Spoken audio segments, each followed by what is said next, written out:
আপনার দাপর যুগে শ্রীকৃষ্ণ সকা ছিল সুবল কলি দিবে এই সুবল সকায় গরিদাস পণ্ডিত হইয়া নবদ্বীপে গরিদাস পণ্ডিত পণ্ডিত হইয়া জন্ম জন্ম জন্ম লইছে নবদ্বীপে। হ্যাঁ, শালিগ্রাম নামে যাবে কৃষ্ণ সখা এত আগের জন্ম মনে আছে। তাই জন্ম হওয়ার পরে খালি ভগবানকে ডাকতে থাকে। কিন্তু শালিগ্রামে একটা জনকোলাহল থাকাতে শ্রীকৃষ্ণকে ভালো করে ডাকতে পারে হাল্লা ছিল। তখন কি করতে নদী পার হইয়া অম্বিকা কালনায় এলো। অম্বিকা কালনায় তখন জনসংখ্যা ছিল না, নির্জন বইয়া একটাই হ্যাঁ নিয়ম আর নির্জন বইয়া ভগবানের কালনা ভগবানের ডাকবে না অম্বিকা কালনা ওটা কি জায়গার নাম অম্বিকা কালনা। এখানে আছে, এখানে হচ্ছে নির্জন মানে একমাত্র ভগবানের চরণ চিন্তা ভক্তের ডাক কি ভগবান কোন দিন করতে পারবো। একদিন নিত্যানন্দ প্রভু হইয়া মহাপ্রভু নদী হরি নদী গ্রাম পার হইয়া নদী পার হইয়া অম্বিকা কালনায় আসবে, কিন্তু নৌকা আছে মাঝি নাই। গঙ্গার এই পার নবদ্বীপ, এই পার হলো অম্বিকা কালনা। নৌকা নবদ্বীপ নদীর ওই পার নবদ্বীপ, নদীর এই পার কালনা। নৌকা আছে মাঝি নাই। ভক্তের ডাক ভক্তের প্রেমে একটা মস্ত হইয়া মহাপ্রভু নিজে বৈঠা মাইয়া নদী পার হইয়া গেছে, কিন্তু বৈঠাটা লাগতে ভুলে গেছে। ভক্তের ডাকে ভক্তের প্রেমে বৈঠাটা মতো রাখতে ভুলে গেছে। তবে দই রাত পুলিবে একটা তেঁতুল গাছের তলা বয়েছে, সেখানে প্রথম মহাপ্রভুর লগে বৈরাগ পণ্ডিতের মিলন হয়। তখন মহাপ্রভু বৈরাগ পণ্ডিতকে এই বইটা রেখেছে, এই লোক বইটা এটা লইয়া পতিত পাবন যত দ্বীপ তুমি সব উদ্ধার করো। তখন বৈরাগ পণ্ডিতের সত্য দাপর যুগের কৃষ্ণ সখা ওখানে মহাপ্রভু হয়ে আবির্ভূত হয়েছে। ভক্ত কি ভগবান খাই দিতে চায়।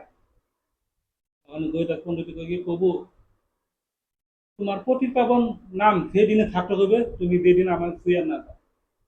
তুমি যদি ছুঁয়ার আমার ছুঁয়া যাবা তাহলে বাবন কি তোমার পতিত পাবন নাম মিথ্যা।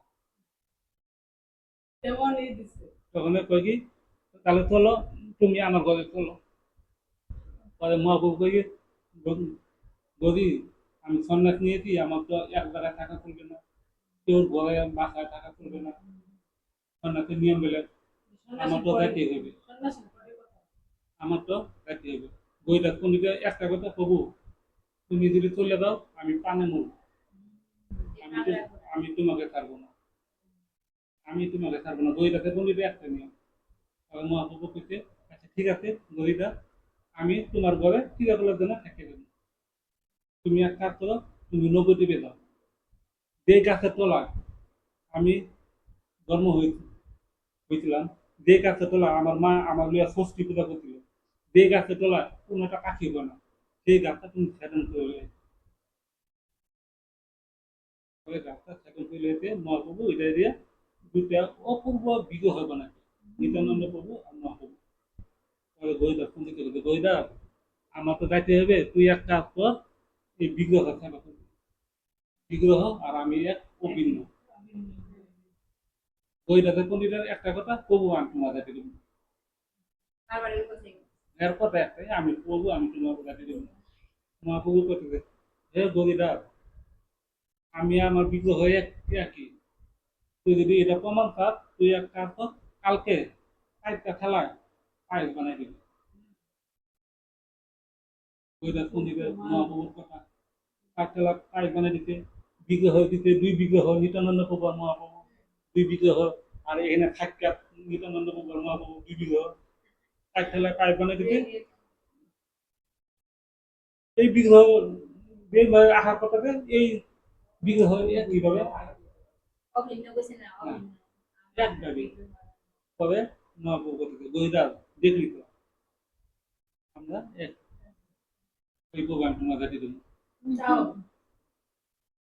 ওই আছে রামন, তুই এক কাজ কর আমরা তো চারজন থাকার থাকা যাইব না কোন দুইজনের রাখবি আর কোন দুইজনের বাকি নিবি বাকি ওই প্রভু তোমরা দুজন থাকো যদি যাইতে হয় এই বিগ্রহ দুজন থাকো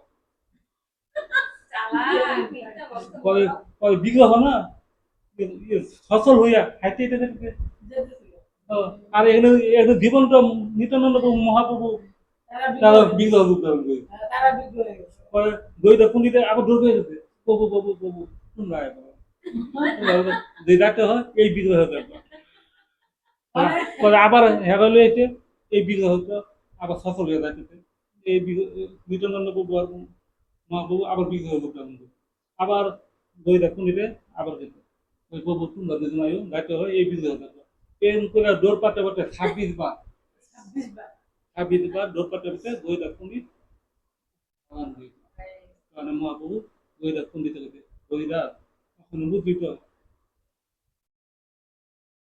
এবার তুই অন্তর দিয়া আমরা দুজনকে বিদায় দিই তুই আমার বিগ্রহ সেবা কর তুই যখনই ডাকবি আমি তোর এলো মহাপ্রভু ভগবানে মানতে পারছি হরি বল